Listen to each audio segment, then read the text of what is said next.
Hola. Hola Roma, Bienvenidos. ¿cómo estás? Muy bien. Adelante, matecito. Bueno, bienvenida, Lau. Gracias, A mi Roma. casa. Hermosísima casa. Esta idea que tuviste de juntarnos un ratito a conversar me encantó. Sí, evidentemente hay un montón de puntos en común y nunca tenemos tiempo de relajarnos, hablar de nuestras pasiones. Siempre hay tema de agenda y nunca se puede hablar relajado. Así que dije, bueno, hablemos relajado porque yo creo que lo que nos une de alguna manera es el bienestar del ser humano, poder construir su vivienda en pro de ese bienestar. A mí me ocupan las materialidades, que me parece que es un tema central que La construcción no se toma en cuenta. en la construcción, en el diseño, en el arte, no existía, salvo unos grupitos, digamos, muy puntuales, cuyo arte parte de la naturaleza y hacia la naturaleza. El resto, digamos, del arte urbano es un arte que contamina mucho. Ni hablemos del diseño, ni hablemos de la indumentaria, donde la materialidad es... Las tinturas. Y en la construcción... La construcción yo noto lo mismo, que si se habla algo de sustentabilidad y de materiales mucho más orgánicos y ecológicos, es un nicho muy acotado y terminan siendo, te vas como al polo de la casa toda de barro y demás. Y yo creo que va a haber que encontrar algún punto de equilibrio entre mixear un poco, porque no todos podemos vivir en casas de barro. Tiene un montón de beneficios y demás, pero vengo ya escuchando a otros arquitectos de hablar de hacer un mix de estructura en hormigón, Claro. alguna prestación mejor de aberturas, pero en los interiores trabajar con materiales mucho más nobles, porque lo que no nos damos cuenta es que yo hay muchas cosas de mi casa que si hoy la haría diferente. A mí me encanta mi casa, la versatilidad que tiene, pero por ejemplo, los muebles de cocina son todos de plástico. Bueno, justo hoy me apareció una publicidad de Celestón, ¿no? Sí. Diciendo, el granito ya fue. Y yo me agarraba la cabeza y decía, no podés en este momento del grado de contaminación ambiental que hay. O sea, querés vender Celestón, que consideras que es un muy buen producto y que además tiene un mercado extraordinario, vendelo. Pero no podés decir hacer que tu publicidad en que el granito, que es una de las cosas más abundantes en el planeta y más inocuas, decir ya fue. más noble, porque No, te brinda el es. granito, no te lo brinda el silicón. Vos con el granito podés sacar una fuente hirviendo del horno y apoyarlo que no pasa nada, con ninguno de los materiales sintéticos. Quizás, vamos a ver algunas marcas, ¿no? En Decton hay algunos un poco más duros, pero después se van tanto de dureza que son frágiles, pero porque son con un golpe... pero bueno, esto es lo que a mí, una de las cosas que me quita el sueño. Decir, a ver, yo trabajo en un nicho muy pequeño, que es básicamente el de la investigación, podría decir unipersonal, porque tengo a veces colaboraciones, a veces no, pero es muy pequeño lo que yo puedo hacer como investigadora. No le quiero quitar el mérito. El mérito, porque por algo hay que empezar. Por algo las hay que empezar. preguntas que vos te haces y cómo investigas con los materiales, es un laboratorio. Es un laboratorio, me interesa la difusión justamente, y me dedico a la difusión para que seamos muchas personas que estén primero informadas o concientizadas, que les interese informarse. Yo empecé a preguntarme cosas cuando empecé a saber, porque si no es como que das por sentado Sí. Yo ofrezco y sigo ofreciendo todos los materiales, pero antes no sabía cómo defender al granito. Por belleza no gana, Claro. hoy por hoy en la moda. En cambio ahora yo tengo otras herramientas. Entonces al otro también lo informás y después el libre albedrío, ¿no? Cada uno va a poder Sí, lo puede elegir, meter, sí, pero lo puede meter uno poquito va- de pressing, no está mal, pero sí, la información es lo básico. Y después, digo, veo estas cosas como el de esta marca que vende polímeros y dice el granito natural, ya fue. Me Y sigue. da dolor. Y da dolor.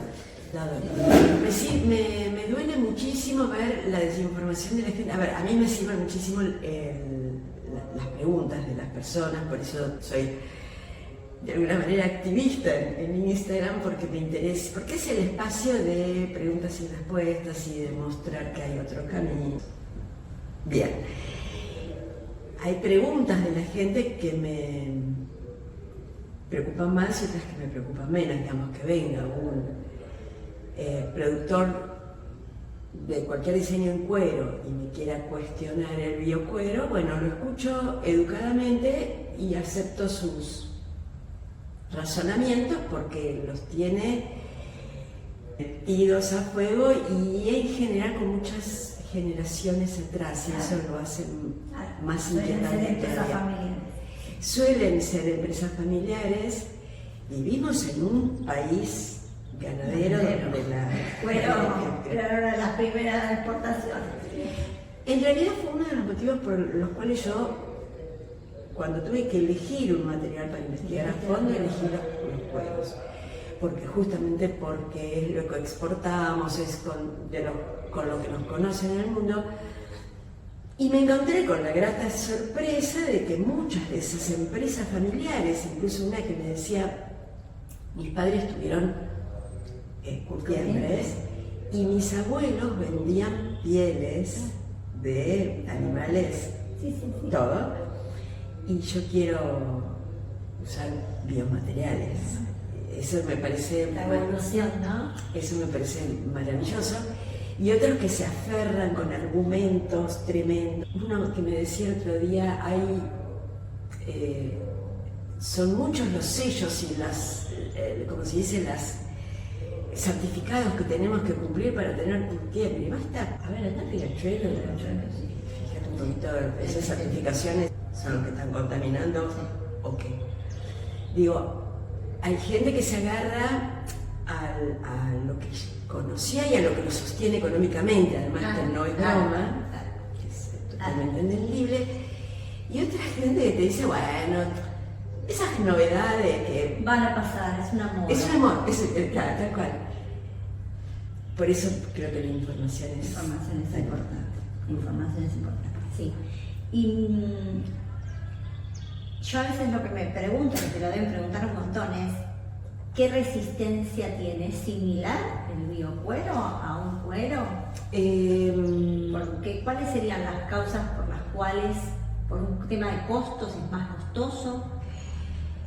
Te contesto las dos preguntas. No es tan resistente. Yo entiendo, uno de estas personas que trabaja en cuero el otro día me decía que un cuero dura 16 años. Yo no creo que un biocuero pueda durar 16 años. Bueno, pero hay que ver también un cuero 16 años. ¿Con qué ¿Cómo? uso? ¿Cómo? Por eso digo, esto es un dato que alguien me decía. Yo tengo cueros, tengo valijas de cuero que eran de otra generación, que no las quiero por una cuestión afectiva, porque tienen mucha historia, Historia y la familiar. tengo guardada ahí, pero es imposible de usar porque está... A ver, ¿se podría reconstituir? Sí, se podría reconstituir, se le podría pasar aceites y pátinas, lo que quieras, y lo podría seguir usando. El cuero en ese fue un material excelente, pero ¿qué pasa? El cuero pasa de moda. ¿Y qué pasan con esas cosas? No. También. No, bueno, muchas que se usan y se tiran desde ya, pero ¿qué pasa? Nunca va a ser un material compostable porque pasó por una curtiembre y ya los venenos que tienen pasando por la curtiembre los hace imposible para la tierra, para llevar la tierra. El biocuero, yo lo que te puedo contar de mi historia, que mi historia tiene 6 años con los biocueros, es muy reciente. Tengo piezas de 6 años, no solamente de biocueros, sino de otros biomateriales que fabriqué en mi taller, que produje en mi taller en realidad. Y están intactos, y ante mi asombro, porque los tengo ahí, los uso, los agarro. Cualquier persona que viene a mi taller le digo agarrar, o sea, maltratarlos en el digamos, dentro de las posibilidades. Y están muy bien, y me asombra, y los sigo teniendo para ver hasta cuándo. En algunos cursos que he tomado, escuché que a partir de los 7 años, con respecto a los biocueros, hay que hacer el mismo tratamiento que a los cueros, o sea, pasarles aceite corporal, aceite comestible, cualquier aceite. Y eso como que los hidrata y alarga la durabilidad.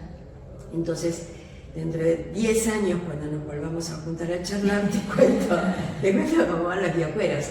No, porque yo pensé, por ignorancia, que era mucho menor. Todos piensan, y no es por ignorancia, es por falta de difusión, falta de información, falta de difusión. ¿Y en cuanto al costo? Es más caro. Es más caro como lo produzco yo. De forma artesanal, en una escala muy pequeña, con materias primas compradas al menudeo. Así son caros. Y mi tiempo de dedicación es limitado. Entonces no podés llegar a una escala, nunca podés llegar a hacer la cuenta real, porque si el cuero se produjera de manera artesanal también sería caro. Sería muchísimo más. Si tenés que partir de la vaca, sería muchísimo ¿Y hay más países que ya lo hacen de otra forma? Sí. México, Estados Unidos, Alemania, Holanda, para nombrarte algunos de los que ya están exportando. Ya me contaban, esto no los conozco, pero me contaban que China, no conozco ni la calidad ni el precio, que China está exportando biocueros a precio de cuerina, de plástico.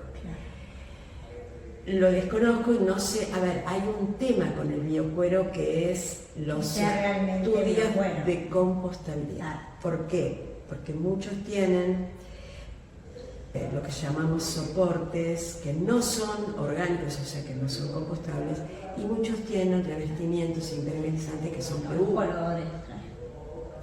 Colores es la otra. Entonces hay que ver todos esos factores. Pero que al hacerlo, al industrializarlo, no pierda la esencia del biomaterial, porque si no estamos como en la misma. Yo hice hace muy poco para un empresario que le interesaba ver cómo se puede escalar esto. Él me decía, bueno, vos ¿qué podés hacer? ¿3 cueros por mes? Y sí, digamos, mezclando con mis otras actividades, yo puedo hacer 3 cueros por 3 placas, digamos, 3 metros cuadrados, poner. 3 por mes, porque me dedico a otras cosas, porque tengo otras actividades. Y además tiene un proceso de secado, tiene un espacio, hay un montón de limitantes. Exacto, todo eso hace que sea caro. Pero si pasamos de 3 cueros por mes a 300 cueros por mes en el espacio adecuado, con la cantidad dedicado a eso. Ahí la cuenta fue que podíamos llegar a bajar el precio para llevarlo al precio de cuero animal. Y ese es el camino. Y sí, porque sería una competencia leal, digamos. Sería una competencia leal. Y el que elige el biocuero hoy por hoy, ¿lo hace por un tema de principios? Lo hace por un tema de amor al planeta. De decir, de amor a sus nietos. De decir, ¿qué puedo hacer yo que soy un granito de arena? Es lo que yo le planteo a mis alumnos. Mi cuestionamiento fue, ¿pero qué puedo hacer yo que soy un granito de arena por este planeta que no da más de lo que le estamos haciendo los seres humanos? Y dije, bueno, en principio esto, informarme, analizar mis consumos, analizar mi forma de vivir. Es eterno el análisis y cada vez podés hilar más y más y más hilito. Sí, pero, a ver, la primera es que yo me metí en uno de estos controladores de emisiones de carbono, que hay un montón en internet y que todos nos podemos meter a ver cuáles son nuestras emisiones de carbono. Emisiones de carbono por tomar un gas prototípico, pero Sí, contaminamos de un montón de contaminamos de un montón de maneras, pero se toma la emisión de carbono como un índice. Yo dije, a ver, ¿cuántas cosas puedo empezar a eliminar? Y empecé a eliminar un montón. Después llegaron... me viene... Yo empecé el camino, todo este camino nuevo de mí, a través del biohacking. Y el biohacking lo que hace mucho es también analizar qué cosas ingresan a tu cuerpo y de qué manera. Y es un poco similar a esto, ¿no? Porque me vino el paralelismo, mi cuerpo como mi planeta y mi planeta. Entonces, desde los tóxicos que nos ponemos en los cosméticos, en el shampoo, en cómo cocinamos, ahí es infinita la variable. Y de la misma manera nos pasa de la manera en la que se lo devolvemos a la tierra. Entonces, quizás me viene ahora de no quedarme solo en mi cuidado personal, sino de expandirlo un poco más. Y yo creo que las obras son muy contaminantes. Generamos mucho desecho. Y en este país más, hay otros países que regulan mucho más eso. Pero nosotros es habitual, y sobra, al bolquete, ¿no? El agua. El agua. El agua. El agua. El agua. Y el pastor y se tiró y no hay una conciencia desde ese lugar. Y después ni hablar de todo lo que contaminan los materiales que usamos. Desde las pinturas, que lavamos los pinceles como si nada en la cloaca o en un pozo absorbente. También lo que yo veo en la gente de la construcción, mucho deterioro de ellos personal. Los pintores pierden el olfato. Claro. ¿No? Porque por más que usen barbijos y demás, todo lo que las tintas y todo lo que tienen los solventes y demás, lo inhalan todo el tiempo. Pues y si no querés pensar en eso, pero cuando pintas tu casa, estás contaminando tu aire. Las pinturas de las casas es el segundo tema, es el segundo rubro en emisiones de microplásticos, porque toda la pintura que alguna vez perteneció a una casa no se va. Y esos son microplásticos en nuestro agua, en nuestro ambiente, en nuestra tierra, en los alimentos que consumimos y en nuestro organismo. Es así. Si yo cuando entrego una casa, se hace la limpieza de obra, a la hora y media vuelve a estar todo lleno de polvo. No lo ves, estás días sacando ese polvo. Sí, sí. Yo me acuerdo cuando nos mudamos acá, mi nene más chico le agarró como una alergia y demás, y la pediatra me dijo, es por la casa nueva. ¿Te mudaste en obra? Le digo, no, pero yo sé lo que me hablas. Es eso. Hay tantas cosas que no tomamos conciencia que a mí a veces me da miedo paralizarme también, ¿no? Es decir, ¿por dónde? Ese es el tema. Cómo informarnos, tomar conciencia, lo que cada uno pueda aportar, evitar lo que cada uno puede evitar que no le afecte su bienestar, digamos. El otro día, no sé si hablaba con vos o con quién, del tema de los celulares, ¿no? Y que alguien decía, los celulares son uno de los elementos más contaminantes de nuestro ambiente y ya no los vamos a dejar de usar. No. Acá están los celulares, están, y dentro de poco van a estar debajo de nuestra piel y esto es una realidad. Y contamina la manufactura, digamos... ¿Cómo lo fabrican? ¿Cómo lo fabrican? Entonces decían, una cuestión de sentido común es, tenés un celular perfecto y lo vas a seguir usando, no lo cambies cada 2 años, cámbialo cada 5. Y cuando lo cambies, fíjate si podés cambiarlo por uno recauchutado, no sé cómo se llama. Las marcas te los adaptan para entregarlos a nuevo con garantía de fábrica, porque las grandes fábricas de celulares hacen eso. Cuando vos das tu celular a cambio de uno nuevo, ellos con eso los como que las bombas hacen eso, con las bombas de agua. El plan canje se llama. Vos le dejas, ellos te la arreglan y después te la venden de nuevo. Y te los venden primero a un precio menor, con garantía de fábrica. Entonces, ese cambio de celular no implica un celular nuevo de fábrica. Y el tema es que hay empresas dicen que iPhone, y yo no suelo cambiar mi celular tan seguido, porque me da fiaca también, y porque no es algo Porque que me no interese. hace falta, Mientras sí. me sirva la cámara y el WhatsApp me ande rápido para trabajar, vamos Sí. para adelante. Pero llega un punto que tiene como una obsolescencia programada, que la empresa misma no te deja, pierde rapidez, y La batería. no solo la batería, porque con la batería lo enchufas, yo voy en el auto, pero te empieza a andar lento, se te traba y está programado para que vos cada tanto tiempo lo cambies, porque si no, Pero no es cada 2, es no cada es cada 5. 2, es cada 5 o 6 años, así. Ahí está. Sí. Digo, empezar a pensar en esas cosas que, a ver, ¿me va a bajar mi nivel de vida por no tener el celular de 20 a 26? No, no me va a bajar mi nivel de vida, ni de comodidad, ni de prestaciones. Pero voy a estar ahorrando un celular más y muchos pueden decir, bueno, que con lo que se gasta... Es que si es todo es bueno y no es nada, pero por algo tenemos que empezar. Si todos hacemos un poquito. ¿Vos estás en contacto con otros arquitectos que estén preocupados por este tema, que estén tomando cartas en el Viste que los asunto? arquitectos somos muy especiales. Lo sé. Cuesta mucho armar tribu de arquitectos. Me incluyo, ¿no? Yo recién ahora estoy como tratando de abrirme y empezar a valorar a los otros. Somos muy ¿Personalistas? Sí, sí. Pero yo creo que los clientes empiezan a preguntar. Entonces va a llegar un punto que nos vamos a tener que ayornar.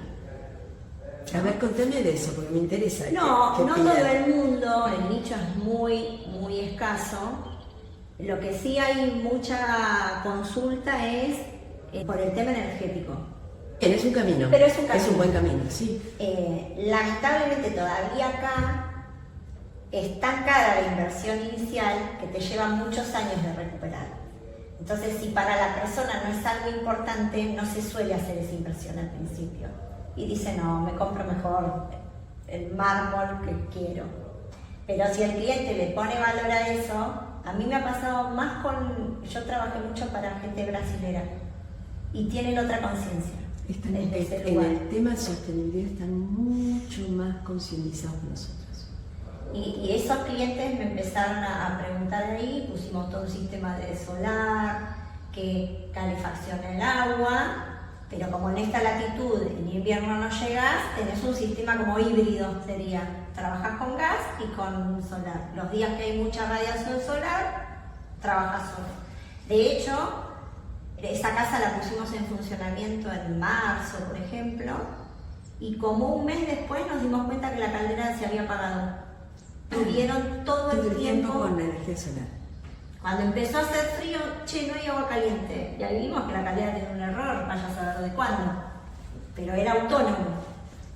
Desde las energías renovables hay un poco más de concientización. Con los materiales cuesta mucho. Cuesta mucho.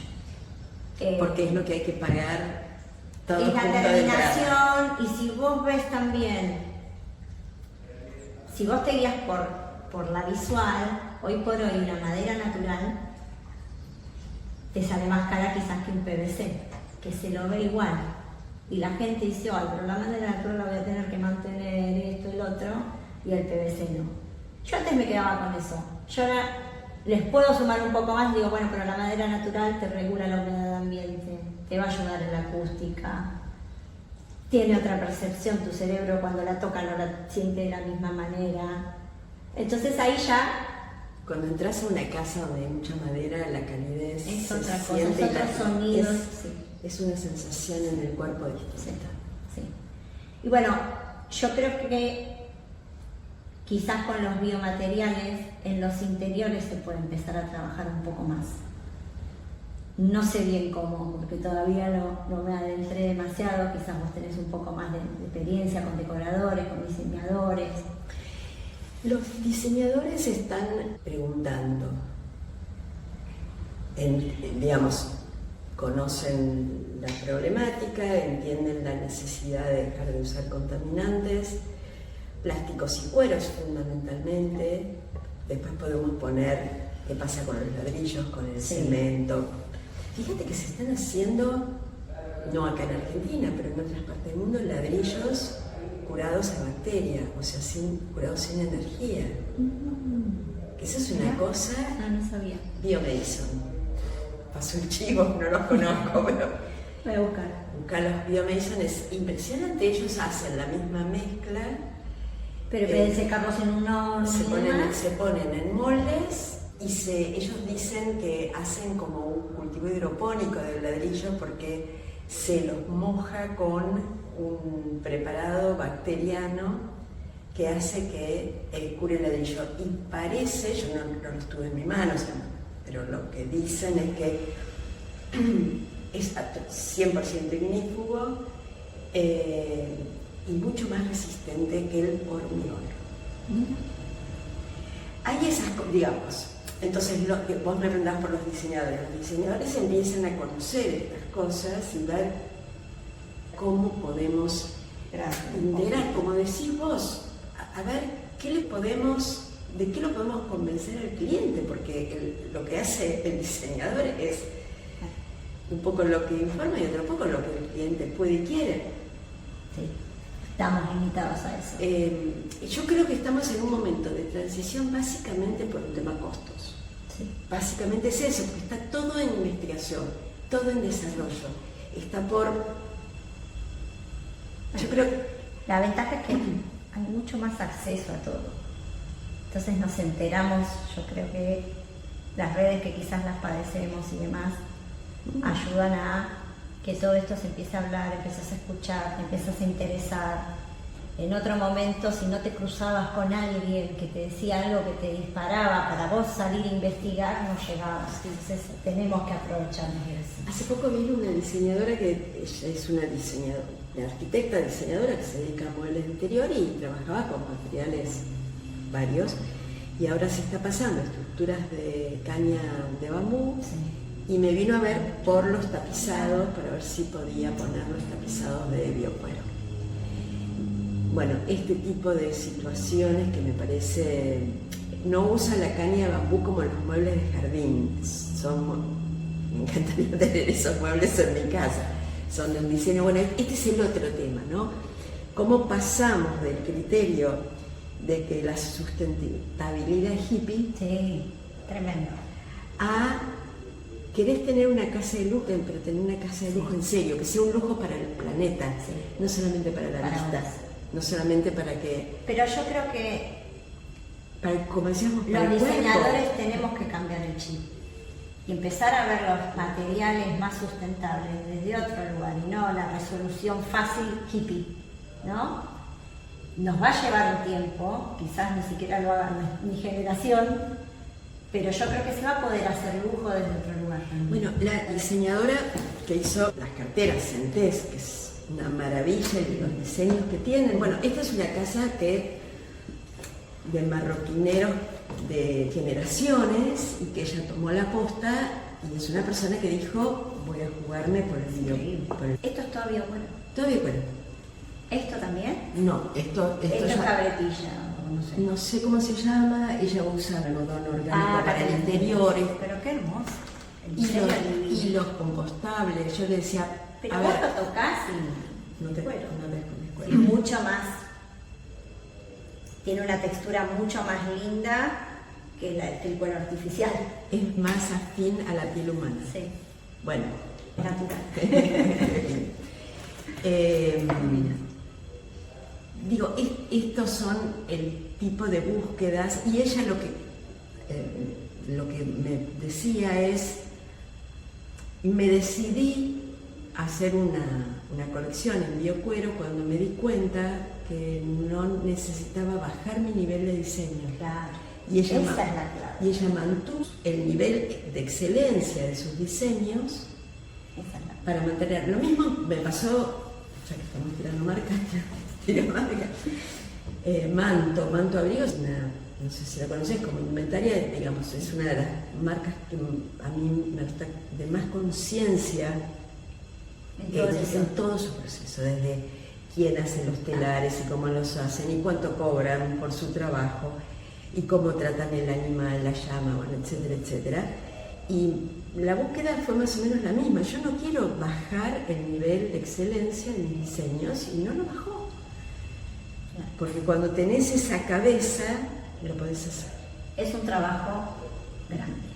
Estamos en eso, Roma. Pero Estamos para mí en ya no eso. queda otra. Es como medio rara la analogía, pero a mí como que me pasa, ¿viste Matrix? Sí. Cuando le ofrecen la pastillita, una vez que lo viste, Es muy buena, muy buena. Me gustó. Una vez que lo porque viste. sentís que cada paso que das para el otro lado es como que va en contra tuyo, ¿no?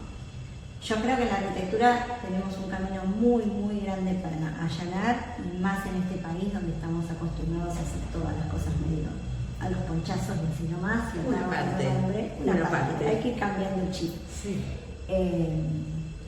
Pero creo que es posible. Creo que es posible.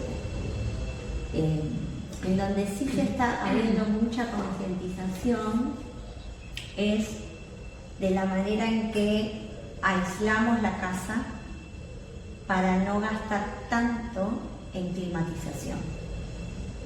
Hay mucha más conciencia ahora entre los arquitectos jóvenes, también lo empecé a ver. Es como que hubo un tiempo en que yo me acuerdo que quizás los arquitectos más viejos tenían muy en cuenta la orientación, la Sí. ventilación y demás. Como el confort se hizo más barato y más accesible a todos, y poner un aire acondicionado es mucho más fácil, dejamos de tener en cuenta eso y empezamos a quizás fijarnos más en la estética. Pero yo creo que hay todo un camino ahora de darnos cuenta de que la orientación es importante, el sol es importante, la ventilación cruzada, para bajar también cómo climatizas tu casa. Y no solo por el hecho de el consumo de tu factura, sino yo creo que es mucho más placentero estar en un ambiente regulado naturalmente que por un equipo que Sí, te está sí, seguro. insuflando aire o lo que fuere, ¿no? Para el cuerpo y para la salud del cuerpo, para el bienestar, digamos, para la sensación de bienestar y para la salud. O sea, es que mi casa es 80, Sí. totalmente 80, y cuando mi marido hizo la casa, en todos los dormitorios hay rejillas de ventilación cruzadas con la ventana. Y cuando yo vi eso dije... ¿Para qué pusiste otra ventana? No, me pareció copado, pero dije, ay, qué original. Después me di cuenta que era el sistema constructivo de toda la vida, de Exacto, antes, exacto. que había una rejilla de ventilación con un tubo a los 4 vientos, y no sabés ese detallecito, la sensación de confort. Los abro en verano y los cierro. Siempre hay un aire Mira, corriendo, una brisa, así. es algo que sentí, ¿y de dónde viene esta? Y es una rejillita, dos rejillitas por habitación, de este tamañito, cero mantenimiento, cero costo. Los abrimos con un palito, los cerramos con un palito. Digo, hay tantas cosas que se pueden hacer para el lujo del Es bienestar. que, viste que también en la salud, ¿no? Se está volviendo un poco a la ancestralidad, esto de andar descalzos y hacer grounding, a exponerte al sol de cierta manera, con ciertos cuidados y demás. Yo creo que en el hogar también perdimos lo que hacían nuestras abuelas. La abuela ventilaba todo el tiempo. Ahora la gente no abre las ventanas. A mí hay clientes que me han pedido, no, poneme paño fijo acá porque yo no quiero ventilar. Es un comedor, ¿para qué? Claro. Contame de tu emprendimiento, de lo que estoy armando, de Casa Inspira. De Casa Inspira, contame de Casa Inspira. Y Casa Inspira surgió un poquito con todas estas preguntas que me vengo haciendo. Yo creo que todos tenemos en algún momento como una crisis de propósito, ¿no? Algunos nos llega antes, otros después. Y yo me daba cuenta que a mí me encantaba hacer arquitectura, pero había algo que me faltaba. Y yo siempre digo que la bisagra fue cuando me mudé a esta casa. Esta casa, sin darme cuenta, es una casa Inspira, es muy luminosa, ventila para todos lados, tiene mucho contacto con la naturaleza. Y empecé a darme cuenta que también en mis clientes, cuando se mudaban a mis casas, aparecían esas cositas, hasta en los posteos de ellos mismos de Instagram, que mostraban un amanecer, un atardecer. nadie mostraba la canilla que te hace 500 cosas, ¿no? Que quizás durante la obra le pones más foco a eso que a lo otro, pero eran como cositas más sutiles. Y un poco vivir acá y mi cambio también de empezar a buscar vivir de una manera más saludable y demás, como que me empezaron de a poquito a abrir caminos y me di cuenta que quizás puedo ayudar a la gente no solo a construir una casa linda, sino una casa que también sea saludable y que los ayude a volver a nuestro eje, nuestra esencia, nuestra salud. Así que les amo. Yo creo que hay una gran, como dice Gaby, es una gran tribu que busca eso en todo el mundo. Sí. Y Argentina no tarda en entender, llegar, sí, digamos, qué es lo valioso. Sí. Y me parece que hay una enorme, ella habla de tribus amorosamente, claro, ¿no? Pero me parece que es una gran cantidad de gente que está entendiendo. Que pasa un poco por ahí, la verdad. Que pasa un poco por ahí. Sí. Yo lo digo hoy particularmente con un poco de dolor porque ahora mis hijas se pueden vivir a 600 kilómetros de acá justamente para buscar eso, pero bueno. Sí, pero yo creo que tenemos que empezar también a entender que en las ciudades también se puede vivir de otra manera. Sí. Es muy hostil vivir en una ciudad. Yo cada vez que voy a Capital me vuelvo loca después de un rato. Es cómodo, es bárbaro, tenés todos los servicios a la puerta de tu casa, pero estamos muy desconectados de la naturaleza. Pero yo creo que hasta dentro de tu propia casa podés llegar a encontrar momentos de mindfulness del hogar. Sí. Y tener tus plantas, y hacer grounding, si no tenés un patio en tu casa, ir a una plaza. Es cuestión de ponerlo como en agenda. Fíjate que las plazas están cada vez más pobladas. Es la necesidad de la gente de estar. El que quiere no se tira un ratito al sol y dice, qué bien me siento. Además es bonito ver gente de todas las edades en las plazas. Los pibes jóvenes que vos decís deberían, ¿no?